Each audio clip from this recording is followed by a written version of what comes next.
Hello मेरे प्यारे viewers, कैसे हैं आप सभी लोग। आशा करती हूँ आप सभी लोग अच्छे होंगे। कहानी के लिए मेरे चैनल को सब्सक्राइब कीजिए, कहानी को लाइक और शेयर ज़रूर कीजिएगा और कहानी कैसी लगी प्लीज़ कमेंट बॉक्स में ज़रूर बताइएगा। कहानी को लेकर कोई भी राय सुझाव वो भी कमेंट बॉक्स में ज़रूर दीजिएगा। तो शुरू करते हैं हम आज की अपनी कहानी। मीनाक्षी बहू, खाने में आज कुछ मीठा भी बना लेना, बहुत मन कर रहा है खाने का। ऐसा कर सूजी का हलवा ही बना ले। सोफे पर बैठे बैठे शारदा जी ने अपनी बहू मीनाक्षी से कहा। तभी शारदा जी के फोन पर उनकी बड़ी बेटी रंजना का फोन आता है। कैसी हो बेटा, सब कुशल मंगल, शारदा जी ने पूछा। वैसे तो सब ठीक है, अर्जुन का इंजीनियरिंग कॉलेज में एडमिशन करवाना है। एडमिशन प्राइवेट कॉलेज में ही करवाना होगा, इसीलिए अच्छे खासे पैसों की व्यवस्था करनी होगी। तुम तो जानती हो माँ, हमारे शेयर मार्केट का काम है, उतार चढ़ाव चलता रहता है। मुझे पैसों की ज़रूरत है, तुम्हारे पास तो पैसे होंगे। भैया से कहकर मेरे अकाउंट में 1-2 लाख ट्रांसफ़र करवा दो, रंजना ने बड़ी सहजता के साथ कहा। ठीक है, भेज देंगे, मैं अभी अजीत से बात करती हूँ, शारदा जी बोली।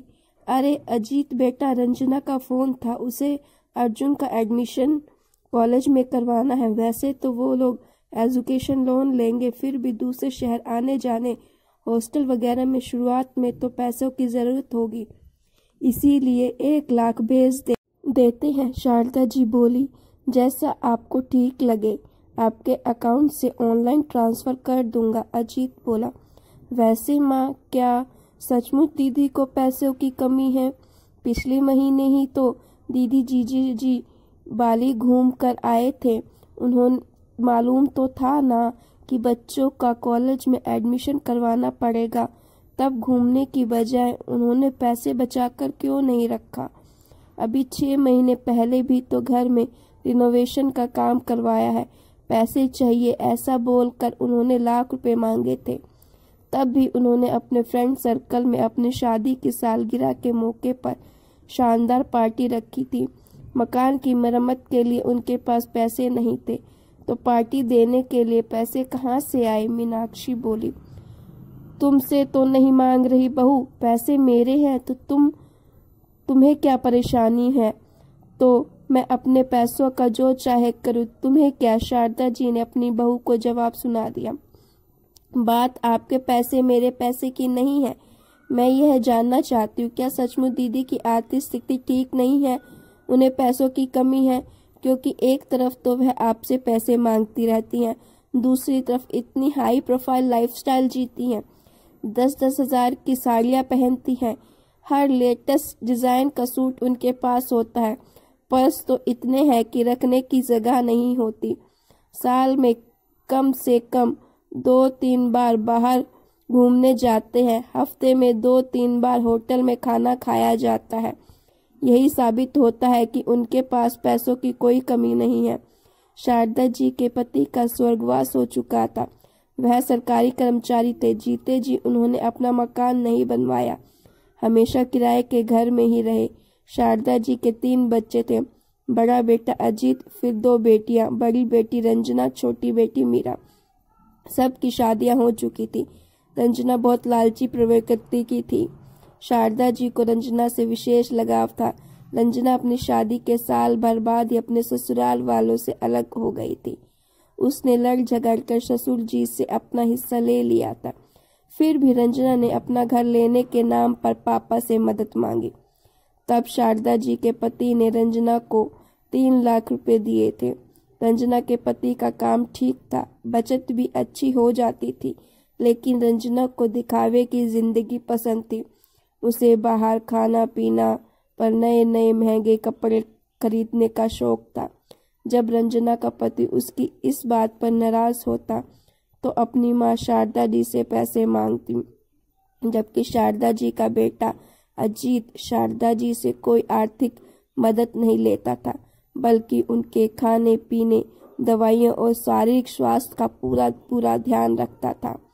वह हमेशा कहता था कि माँ के प्रति यह मेरा फर्ज है, माँ के पैसे उनके अपने, वह उनका जो चाहे करे। शारदा जी के पति की पेंशन भी उन्हें मिलती थी, करीब 8,000 रुपये महीना। रंजना को पता था कि पापा माँ के नाम पर काफी कुछ जमा राशि छोड़ गए हैं। पेंशन भी उन्हें मिलती है, इसीलिए वह किसी न किसी बहाने से माँ से पैसे मांगती रहती थी ताकि वह इन पैसों से फिजूल खर्ची के साथ अपने शौक पूरे कर सके।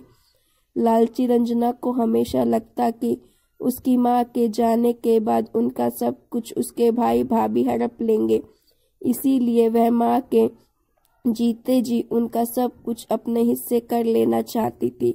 जबकि उसने अपनी माँ को कभी एक भी दिन के लिए अपने घर नहीं बुलाया और ना ही कभी मायके आकर उनकी सेवा की। यही बात शारदा जी की बहू मीनाक्षी को खटकती। शारदा जी की छोटी बेटी मीरा बहुत ही समझदार थी।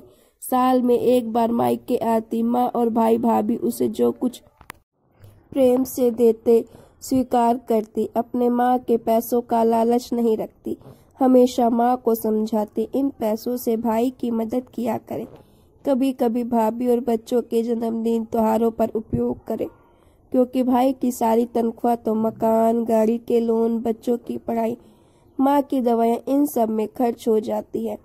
उनकी बचत भी कुछ खास नहीं हो पाती। कितने सालों से परिवार के साथ कहीं बाहर घूमने तक नहीं गए। कुछ समय बाद रंजना मायके आई। इन 15 दिनों में उसने भाई की खूब खर्चा भी करवाया और भाभी से खूब खातिरदारी भी करवाई। उसके जाने के अगले ही दिन शारदा जी जोर जोर से चिल्लाते हुए, भगवान, मेरी 2 तोले की सोने की चैन नहीं मिल रही। जरूर काम वाली गीता ने मौका पाकर चैन चुरा ली होगी। जाओ उसके घर की तलाशी लो, ऐसी काम वाली को काम पर से निकाल दो, ना जाने और क्या क्या चुराएगी। माँ, गीता ऐसा नहीं कर सकती। अब इतनी नजर तो हो ही गई है मेरी। मैं लिख कर दे सकती हूँ कि गीता ने चैन नहीं चुराई होगी। हर वक्त मुझे यह गलत साबित करने में लगी रहती हूँ। मैंने कहा ना, काम वाली की तलाशी लो और उसे घर से निकाल दो। हमारे पास कोई सबूत नहीं है। ऐसे ही अगर हम गीता के घर की तलाशी लेंगे तो उसके मोहल्ले वाले एक होकर हमारे घर कोई दूसरी काम वाली भी नहीं लगने देंगे। मीनाक्षी ने काम वाली का पक्ष लेते हुए कहा। बात आई गई हो गई। थोड़े दिनों बाद मीरा अपने घर आई। मीनाक्षी कहा, भाभी, आपके लिए कुर्ती, मिठाई और बच्चों के लिए मोबाइल स्टैंड और हेडफोन। मीरा ने मीनाक्षी को गिफ्ट देते हुए कहा। अरे मीरा, इतना सब लाने की क्या जरूरत थी बिटिया?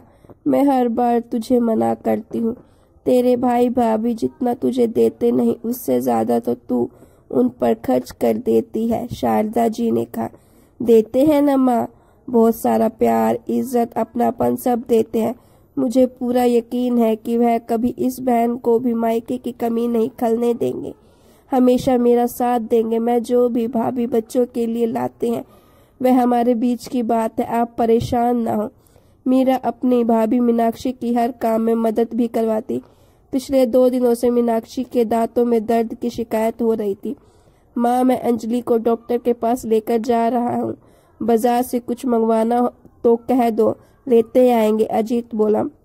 वह 2 किलो मोटी लाल मिर्च लेते आना, अचार बना लेंगे, मीरा को बहुत पसंद है। बेटे बहू के घर से बाहर जाने के बाद शारदा जी ने अपने पिटारे से सोनों के 2 बड़े से झुमके निकाले। ले बेटा, यह सोने के झुमके और यह बच्चों के लिए 10,000। तेरी बहन रंजना को भी सोने की चैन दे दी थी जब वह पिछली बार यहाँ आई थी। शारदा जी बोली। अच्छा, वही चैन जिसका चोरी का इल्जाम आपने कामवारी पर लगा दिया था, जबकि वह चैन आपने दीदी को दी थी। मीरा ने आश्चर्य से पूछा। अरे, बड़ी नजर रखती है तेरी भाभी, मैं क्या दे रही हूँ क्या नहीं। अरे, मेरे पैसे हैं, मेरे गहने हैं, मैं जिसे चाहे दूं। बड़ी लालची किस्म की है तेरी भाभी। शारदा जी बोली। माँ, मुझे इस तरह चोरी छुपे कुछ मत दिया करो। हम बहनें अपने हक का पहले ही ले चुकी है।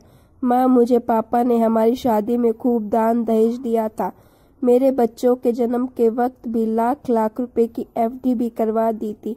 दीदी को भी उनकी गोद भराई के वक्त, मकान के वक्त, बच्चों के एडमिशन के वक्त, फीस के वक्त, 30 त्योहारों के वक्त पर कितना दफा सिर्फ दिया ही दिया है। अब इस तरह भाई भाभी से चुप कर कुछ मत दिया करो, इससे मन में गांठ बन जाएंगी। भाभी के मन में हमारे प्रति गलत धारणा बन जाएगी। उन्हें लगेगा कि हम किसी स्वार्थ से बस लेने की लालसा से यहाँ आती हैं। अब इन गहनों पर भाभी का हक है। वह तुम्हारी कितनी सेवा करती हैं, तुम्हारा कितना सम्मान करती है। पलट कर उल्टा जवाब नहीं देती, एक आवाज पर हाजिर हो जाती हैं। भैया भी तुम्हारी हर जरूरत पूरी करने की कोशिश करते हैं। पोता पोती दादी दादी करते आगे पीछे घूमते हैं। और क्या चाहिए तुम्हें? भैया ने बेटे होने का फर्ज पूरा निभाया है माँ। कभी आपसे आपके इलाज, दवाइयाँ, तीर्थ यात्रा के लिए पैसे नहीं मांगे। अपनी ज़रूरतों पर कटौती करते हैं, पर आपको किसी बात की कमी नहीं होने देते। अब उनके दोनों बच्चों की हायर एजुकेशन और शादी में भी काफ़ी पैसे लगेंगे। यह गहने पैसे तब काम आएंगे। बहू को भी बेटी समझकर देखो माँ। आपने कभी भाभी को एक छोटा सा उपहार नहीं दिया ना, उसके जन्मदिन पर, ना एनिवर्सरी पर, ना कभी किसी तीज त्योहार पर। उन्हें कभी इस बात की शिकायत भी नहीं की, पर उन्हें महसूस तो होता होगा कि माँ जी सिर्फ अपनी बेटियों का घर भरती हैं, बेटे बहू से उन्हें कोई लगाव नहीं। हमारे बच्चों की शादी में भी तो भैया को मायरा की रस्म करनी होगी। माँ और दीदी को भी इतने पैसे देने की ज़रूरत नहीं है, उन्हें पैसे की कोई कमी नहीं है। यहाँ आपके बेटे बहू अपना हाथ तंग करके जीवन जीते हैं, वहाँ आपकी बेटी आपके द्वारा दिए पैसे खुले हाथों से फिजूल की चीज़ों में खर्च करती है। नकली गहनों पर, जूतों पर, घड़ी पर, परफ्यूम पर खड़े खड़े हजारों खर्च कर देती है। क्या उनके पास आपके दिए पैसे जो होते हैं और आपके सामने पैसों के लिए वह रोती रहती है? माँ, ममता में अंधी हो जाना अक्लमंदी नहीं है। माँ, बेटियों के मोह में बेटे बहू का प्यार सम्मान तक नहीं दिखाई देता आपको। मीरा ने कहा, बेटा शायद तुम सही कह रही हो। मेरा बेटे बहू बहुत अच्छे हैं। आज के समय में जहाँ बच्चे माँ बाप को बेसहारा कर देते हैं, उन्हें पूछते तक नहीं है, वृद्ध आश्रम में जाने को मजबूर कर देते हैं, वही मेरे बेटे बहू मेरा कितना ध्यान रखते हैं। इसीलिए मेरे पास जो कुछ भी है उसमें मेरे बेटे बहू का भी हक होना चाहिए। शारदा जी बोली। अगले दिन शारदा जी ने मीनाक्षी को आवाज लगाई, बहू यह झुमके कैसे हैं? बहुत अच्छे सुंदर डिजाइन के हैं माँ जी। मीनाक्षी बोली, तो रख ले, मेरी तरफ से तेरे जन्मदिन का तोहफा। जन्मदिन पिछले महीने था, पर तोहफा आज दे रही हूँ। शारदा जी मुस्कुराते हुए बोली। मीनाक्षी की आंखें नम हो गई। मीरा ने एक बेटी, एक ननद होने का फर्ज भली भांति निभाया। इसके बाद से शारदा जी अपनी बड़ी बेटी की अनुचित मांग को पूरा नहीं करती थी, बल्कि बेटी को भी फिजूल खर्ची बंद करने को कहती, जितना है उसी में संतुष्ट रहने को कहती। इसके बाद रंजना ने भी माँ से पैसे मांगना बंद कर दिया, क्योंकि उसे पता चल गया था कि माँ अब उन्हें इमोशनल ब्लैकमेल करके पैसे नहीं देगी। इसीलिए फिजूल खर्ची बंद करने में ही भलाई समझी। दोस्तों, कुछ बेटियां अपने माँ पापा के प्यार का गलत फायदा उठाती हैं।